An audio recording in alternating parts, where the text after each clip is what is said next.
It's March 1776, and the Americans have just won a shocking victory over General Howe in the Battle of Boston. Howe has departed the city with many of his men intact. Now, rather than celebrating, George Washington must ponder when and where Howe will make his next move. However, while Washington thinks on this, a more sinister plot is brewing. A plot by one of George Washington's most trusted men. A plot not just to end the war, but to end Washington's very life. This is Grim Battaglia, and you're watching my documentary on America's first traitor, Thomas Hickey. After consolidating his troops in Boston, Washington determines that Howe's next strike will likely come at New York. Washington gathers his beleaguered continental force and marches to occupy the city. Washington makes it to New York, but he's surprised to find that the city is extremely divided. The city crawls with loyalists, and there's constant word of plots to betray Washington or to rise up in support of the British upon their arrival. In the center of the city, loyalists have erected a fence around a massive statue of King George. They wish to protect it from being vandalized or defiled by those loyal to the Patriot cause. When the U.S. forces made it to New York, the Royal Governor William Tyrone fled to a ship at the harbor. From there, he rowed out to meet a British war vessel sitting off the shore of New York. Tyrone reaches the British warship, and from there he begins to hatch a plot to seize New York and return it to the British. He's safe on the ship because the U.S. lacks any navy and cannot oppose the British vessels which now occupy the harbor. With tensions rising in New York, Washington decides to raise a new force, which he will call his Life Guard. The Life Guard will be the personal bodyguards of George Washington. They'll defend him during his day-to-day life, and they'll defend him during the heat of battle. Washington handpicks 80 of his most skilled and trusted men to serve in this elite force. Among those men is Thomas Hickey. Hickey, despite being too short and not meeting Washington's qualifications, has been appointed a Life Guard due to the bravery and valor he's demonstrated in previous battles against the British. Washington trusts him and his Life Guard completely. Prior to joining the Continental Army, Hickey had distinguished himself in the French and Indian or Seven-Year War. Hickey had shown great bravery and valor in that conflict, and because of that, he was promoted to a high-ranking officer in the British Army. Despite his ability on the battlefield, Hickey is not a man to be trusted. Hickey values ambition above all else, and soon Hickey will demonstrate that as he joins a plot to assassinate Washington and end the war once and for all. From his ship in the New York harbor, Governor Tyrone meets loyalists who row out to meet him. Tyrone spreads word throughout the colonies to try to raise support for an insurrection against the Patriots. Word of his plan spreads throughout the colonies, reaching into Connecticut and as far north as Massachusetts. On New York Island, Tyrone and the British have spies all about. The spies wander unseen through U.S. encampments and take count of the U.S. troop tents, artillery pieces, and even the amount of cavalry horses. Tyrone has also recruited the mayor of New York, David Matthews, to join in his plan. Matthews has contracted with a local gunsmith and procured many weapons for the uprising that is planned. He has the weapons put onto a ship and sailed out to Staten Island in order to prepare to have them used in the guerrilla war that would be launched upon the British's arrival in New York. Tyrone's plan to end the war is devious. In his plan, Hickey will assassinate Washington and all of his leading officers, leaving the Patriots leaderless.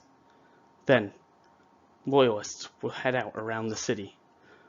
They'll spike all the cannons, making them non-operational. After that, they'll set all the gunpowder caches ablaze, causing massive explosions to rip through the local New York forts. Next, loyalists from around the colonies will disable bridges leading to New York so that the Patriots are unable to receive reinforcements. Finally, those loyal to the cause and already on the island will join in a guerrilla war to harass the Patriots from within. The plan is set to go into effect the day that the British arrive in New York. Tyrone and his men are very close to achieving what they dream. They've sworn everybody to complete secrecy, and even members of the plot don't know each other's identities. However, on June 20th, 1 week before the British arrive, the plan will come undone. Hickey is arrested on charges of using counterfeit money. While in jail, he brags to a snitch that he is part of a plot to kill Washington. He tells the snitch that he's been trying to recruit other lifeguards to join the plot and to help him assassinate the U.S. leadership.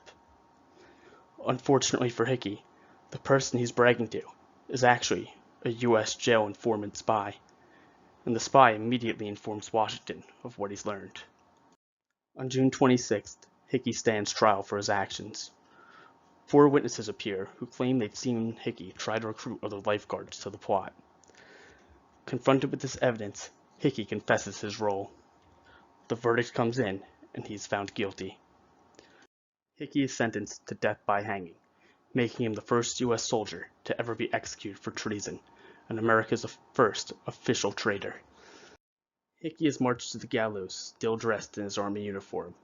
The gallows have been placed on a hill overlooking lower Manhattan so that all spectators can witness the execution. 3 columns of soldiers surround the gallows, 1 on each side. The city is deeply divided.